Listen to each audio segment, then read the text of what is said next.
আমি এখন আছি আমিন জুট মিল সংযুক্ত আলীনগর পাহাড়। তো এই পাহাড়ের সৌন্দর্য উপভোগ করতে এসেছি আর আপনাদেরকে দেখাতে এসেছি। সবাই ভিডিওটি দেখতে থাকুন শেষ পর্যন্ত।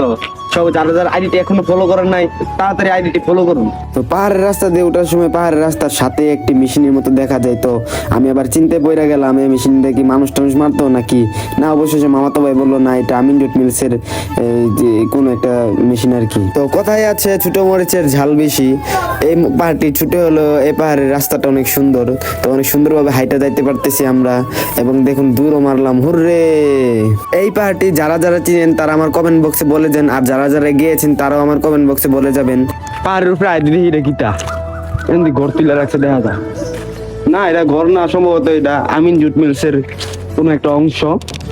তো সামনে মনে হয় না আরেক রাস্তা আছে যে আর যাওয়াটা ঠিক হবে কিনা আপনারা বলুন।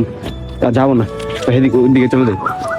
এই যে এটা হলো আমার মামাতো ভাই, সবাই চিনে রাখুন। আর আপনার যদি কোনো ভাই বোন থাকে বিয়াটের যদি দরকার হয় আমার ভাই আছে, সমস্যা নেই, বিয়া করাবো, বিয়াটিয়া দেখতেছি। এরকম মনোরম পরিবেশে এসে আমার মনটা একদম ভালো হয়ে গেল, দৌড়াদৌড়ি লাগিয়ে দিলাম। তো কার কার কাছে পাহাড় ঘুরতে ভালো লাগে সবাই কমেন্টে বলে যান। তো এইবার চট্টগ্রামে মামার বাড়িতে আসা হলো একটি খারাপ সংবাদ শুনে। খালামণির শরীরটা অনেক অসুস্থ ছিল, হসপিটাল ভর্তি ছিল, এখন আলহামদুলিল্লাহ অনেকটাই ভালো আছে। খালামণির জন্য সবাই দোয়া করবেন, আল্লাহ যেন তাড়াতাড়ি সুস্থতা দান করে। এবং আমার নানার শরীরটা অনেক অসুস্থ, সবাই দোয়া করবেন আমার নানার জন্য। এইরকম সুন্দর সুন্দর ভিডিও পেতে আমার আইডিটিকে ফলো করে রাখুন। সবাই ভালো থাকুন, সুস্থ থাকুন, আল্লাহ হাফেজ।